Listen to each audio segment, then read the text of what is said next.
want to have a look at the whole race again, because you'll want to digest and enjoy at your leisure. And we've picked out the key moments in the race. And you see Intense Raffles here, the grey Daryl horse you were heavily involved with. He didn't like it at the tapes. No, he just shied back from the tape there for JJ Slevin, and that's the problem with the tapes. It can do, when you have a tape start like that, that's what can happen. Some horses can get off the flyer, and other horses, they can miss the break, and unfortunately he missed the break there. I saw Ruby Walsh saying that one of the great things about the first and third was that they both lined up in the middle, and he felt like too many horses tried to go up the inside, and it made it very congested. Do you think because of the change in the nature of the fences, so many more jockeys want to go up the inside, and that means that actually it's better to go in the middle? Well, obviously, if you're going down the inside, I know there is a long straight, isn't it? But you are cutting the corners, and you're making the race a shorter race. Keep your eye on the grey. Just behind Senior Chief in the orange cap is the grey duffel coat, blue and white colours, and that's as far as he gets. He crept into the race, and Stumptown got really badly hampered. I don't know how Keith Donoghue stayed on him. He's unbelievable balance, hasn't he, Keith? He's, for a guy that's so tall, rides very, very short. Super rider. And here's Broadway Boy, giving Tom Bellamy a great ride until Valentine's second time, Carl. Yeah, he was loving it. He hadn't shown this enthusiasm his last couple of runs, and but back out in front, he was really enjoying himself and jumping really well. It was nice to see him back, enjoying his racing. And the back of the field, Cocoa Beach, who often front runs, he's showing no interest at all, the grey, as they come over beaches for the first time, and they all sail over beaches, but you can see Cocoa Beach isn't really enjoying it this time. Yeah, it's because amazing, isn't it? Making a run and dash, and he was absolutely loving it, and I was really surprised, because he was one of the things you thought would have been up there and loving it, but just like you say, just maybe a year older, just wasn't fancying it this time around. Broadway Boy showing scant respect for the Foynaven fence as they come to the canal turn for the first time. Quite a few of the domestic horses choosing a wide course, Brave Man's Game, 3 under through 5, swinging right out wide. The eventual winner, Carl, is in his own pocket there in about 7th place, right in the middle of the track, the black and orange colours, as we lose Percival Le Gallois, and Field d'Or has nowhere to go at all. Yeah, I haven't actually seen them. This is the first time I've seen it since it was live, so I was interested where all the place horses came from. But he's not that far away, is he, the winner? And just upsides Grange Clare West, the eventual third. Yeah, more are going to get in the end. There isn't as much room there, but as Daryl said, you do save ground at the end of the race. If you can save yourself 5 or 8 lengths on the way around, it can be very telling. But it's a lot less congested down the inside than it was, say, 4 or 5 years ago, Daryl. I know we've got 8 fewer runners, but even so. But I think a lot of the lads, whenever you come into the straights, you get around the bends like the canal turn, you get around the straights. You're going straight lines there, so if you can get yourself a little bit of space, people will. But they'll come back in again. You can see them when they turn the canal and they come up, they fan out, and then they're all going to come back in again when you come around there, because you're just trying to save that ground. But you see Paul Townend down the inside there, taking the same route he took last year. Patrick Mullins is in a brilliant position. I think with the race now, you really have to travel. Horses that jump slow and they jump high over the fences, they sort of get themselves out of the race. Sure. You have to be able to jump low, jump fast, and travel in the race. Yeah, you don't necessarily need to be a front runner, but you've got to be in that first bunch, haven't you, really? You feel like, even at this stage, those horses in the back third are just, they're just running around. The team at Aintree have done a brilliant job with the ground as much more, because it was so sunny and it was very, very windy. The ground was drying up, and they've done a great job with the ground all week.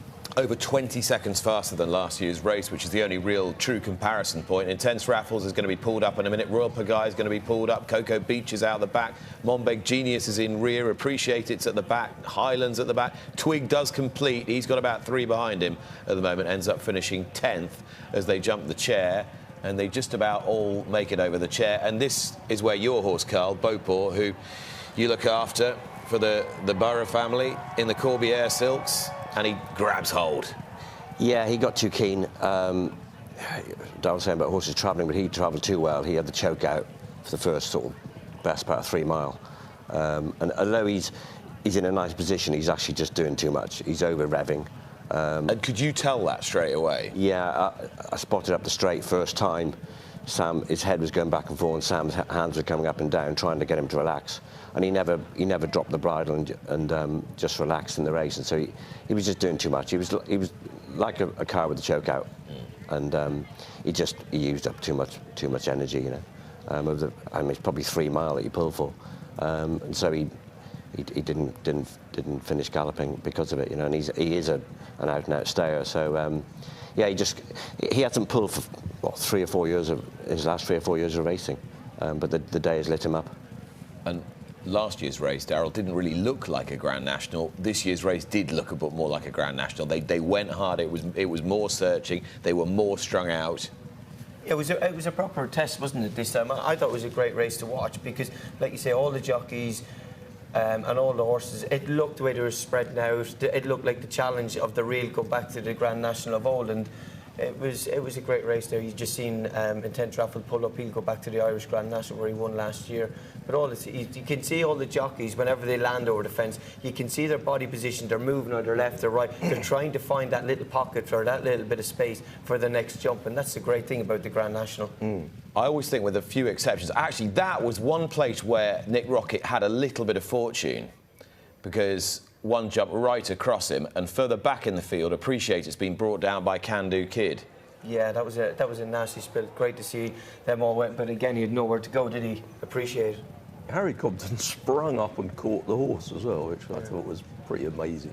Yeah. I thought it was great to see Brave Man's Game, you know, come back into a bit of form again. Very much. I thought he really took hold of that. He was really race, running well at this stage. Yeah. It was Little Hewitt that actually had jumped across Nick Rockett, and that was the one time where he was a tiny bit unsighted. There's Manella Kakuna making a mistake, not his first one. Manella Kakuna, I don't know whether you saw that. It was Johnny Burke, wasn't it? Yeah, it was. Yeah. Yeah, he said he'd lost his saddle slipped after the first. Right. And he basically had no saddle for the whole race. Which is, you know, if you look through his race, he made quite a lot of mistakes at the fences. Yeah, that's Hewitt making a mistake at the Canal Turn. But obviously, like, you know, the saddle not being in position is obviously going to make it harder to jump. And, you know, he's done brilliantly, really, Manella Kakuna. What did he finish, 7th? He did, yeah. Yeah. I mean, with no saddle, that's pretty mental, really. Well, I mean, if Manella Kakuna saddle hadn't slipped, and if Meeting of the Waters hadn't picked up a little injury late in the race, then Willie Mullins would have had the first 5 home. I mean, that's fact. At the last fence, he was definitely going to have the first 5 home. But now, I thought Rachel Blackmore was creeping into there. You can see her just about 8 or 9. She gave Manella Indo. She gave him an absolute piece. Just creeped her way into it nice and quietly. Took her time on him, and he comes into the race nicely as well. Just hearing that Celeb Dallin is on his way home very shortly. Oh, here, this is where he takes it up, and let Micheál Nolan takes it up. At a big price, gave Micheál Nolan a great spin around, didn't he? And yeah, well, here, where you talk about Brave Man's Game, at this stage, Brave Man, now he's just started to push along a bit, but just a few strides before that, he looked to be going lovely. Iroko's come from a long way back, Daryl, hasn't he? I think the ground, you look at his action, I think the ground was maybe sheepskin nosebound. A bit too quick for him. I think if he gets softer conditions, and having been there this year, if he came back for the race next year, you'd have to take him very seriously, wouldn't you? So here you've got them. When Brave Man's Game backs out of it in the orange colours, you've got from left to right there, Hewitt backing out, Manella Indo backing out, Iron Maximus, who somehow he didn't have as good a trip as he did last year. It was very, very plain sailing for him, but it was interesting because I actually thought he travelled really well last year, and I actually thought he didn't quite travel as well this year. He didn't. I thought I heard Paul saying that he travelled really well this year, but I thought he travelled better last year, but. Yeah, but I mean, for instance, because I didn't think he was happy at any race, and then all of a sudden he arrived there to second last, didn't he?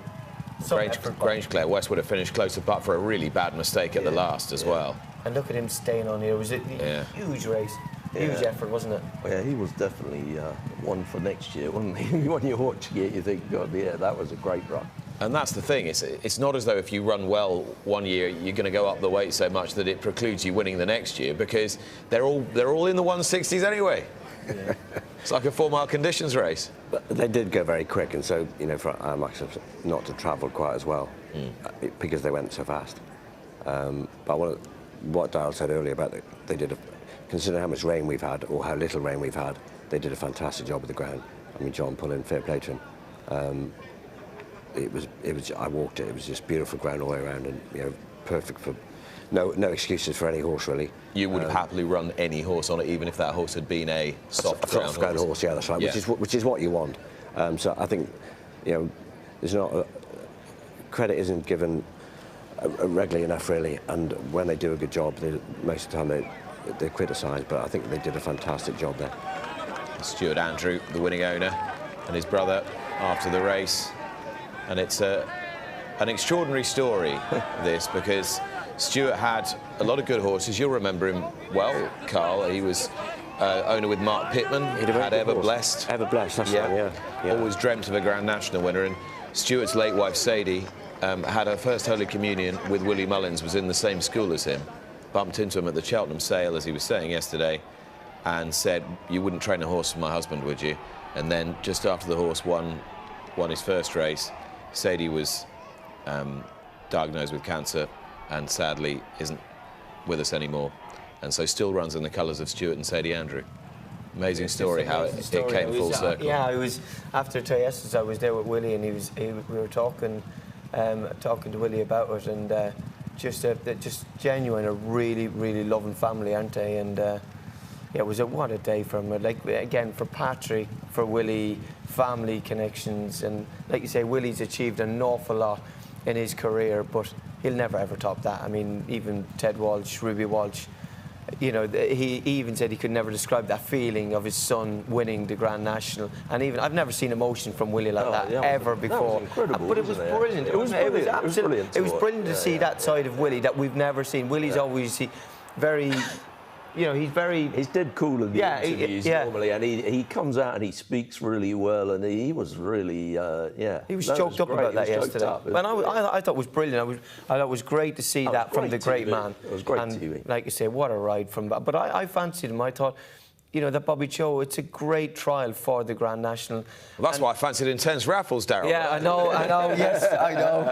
And that's why I did as well. But look, it wasn't to be. We'll go back to the Irish National and try to win the Irish National again. But it's a great trial. It's a great trial. And look, if Iron Maximus had ran into the Bobby Joe chase that there, he just looked to me as if he got a little bit tired in the last 50 yards. And Ruby Walsh has always said, horses have to get out. To beat Grand National horses, you have to get out, you have to run. He's only had the 2 runs. He looked as if he was getting tired in the last 25 yards. And if he had ran into Bobby Joe chase, could have been a different story. We don't know, do we? I talked about Celeb Delen is on his way home, so he's on his way home, and so is Broadway Boy. Celeb Delen's rider, Mihal Nolan, got a 10-day ban because he didn't pull the horse up before the last fence. The horse is officially down as being pulled up, but he didn't pull him up in timely enough fashion, clambered over the second last. Is 10 days enough for that? Yeah, I mean, it's enough. He'll realise, it'll make him think. He'll have 10 days to think about what he did. And he made a mistake. In the heat of the moment, he didn't think clearly enough. What would have been going through his head? Because you're in a very weird position in the Grand National where you can be in front, apparently going well, 3 out, and then you can be clambering over the second last tailed off. It's a very unusual set of circumstances. Yeah, and seconds earlier, he's thinking of winning the race. Yeah. And then suddenly he's gone, and he hasn't reacted quick enough, really, I suppose, to say, actually, my chance is gone. I've got to stop. He didn't quite think fast enough, really. But because even when you were riding in the race, which is not that long ago, you would get briefed to pull up if you weren't going that well. Yeah, they're all briefed. At Cheltenham and Aintree, they're briefed that if your horse has got no chance and you are tired, you should pull up and always think of the safety of the horse. That's been drummed into the jockeys for quite a few years now. Yeah, but for Mihal Nolan, like you say, it's that motion. It's his first ride into Grand National. He's getting a great spin around there, and like I say, it's a big race for him, and he's going around there. And as a jockey, when you start out, you want to be involved in it and you want to get around. It's a story you can say, I've got around in the Grand National. And he'll hold his hands up. He'll admit he got it wrong, But you know, I can kind of see where he is. He was in that position. All of a sudden, I'm going well. I could potentially win it on a 100-to-1 shot, and then all of a sudden he's gone out very, very quickly. And yes, he should have pulled him up, and he'd admit that himself, that he should have pulled him up. But there's so many emotions going on when you've got your first ride in a big race and in the Grand National. You've got so many emotions going on, and the thing that you want to say, to tell your kids, your whatever, I rode in the Grand National and I completed in the Grand National. He thought he'd won, fence left to jump, and then he's complete. I can see why he thought they did it, but he admits it. He got it wrong. He should have pulled him up. But I could see what's going through his head at the time as well. But it's not acceptable. No, it's not. I mean, he knows he made a mistake. People he's getting punished for it, isn't he? Yeah, he is. People got to realise that you've got to make a quick decision. You're supposed to be professional and do what's right. And he didn't do what's right, and I'm sure he knows it. He's a great lad and a very good rider. But the adrenaline of thinking you're going to run very well, to suddenly you've had it and you've got to be quick to say, actually, no, I haven't. Pull up. But it's a shame it had to end up like that. But hopefully he'll learn from it. And as I said, Celeb Dallin is on his way home. I'm very grateful to David Casey. I'd say probably pound for pound the hardest working man at Aintree this week. Yeah, but it's not only that. It's 7 days a week, 365 days a week he's there. He's an unbelievable man. You're talking to the second hardest. Well, I mean, I'm certainly talking to he's the most energetic, Daryl Jacob, but I think that the Duracell bunny's got nothing on you. Racing TV's very own Ribena Berry for the last few weeks. But I'm very grateful to David because he has got his mind on so many things at the moment, and I'm sure there were massive celebrations last night as well. He has arranged for us to see Nick Rockett this morning. Let's take a look at him now if we can. He is back home. Here he is. Wow. Our Grand National hero, Nick Rockett, back home in Closutton.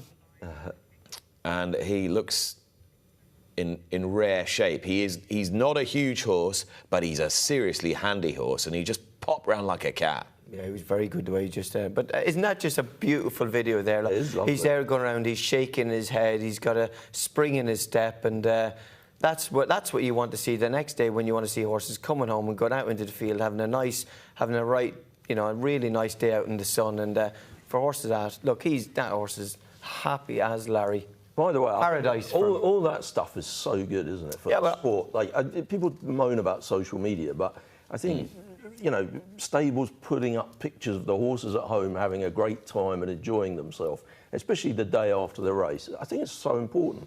But these horses they get literally 5-star treatment. The grooms that look after them, they devote their lives to these horses, and you can tell the horses whenever they come back out of the race after the race is done, they walk them around, gives them hugs, kisses, and they treat them. They go back and they have the best care in the world. And just to see him going out there and doing that was fantastic. The only person more overwhelmed, I think, than Willie Mullins yesterday was Nick Rockett's groom. She was absolutely beside herself. It was lovely to watch, and even better to see shots of him looking so well this morning. Watch live racing now on racingtv.com.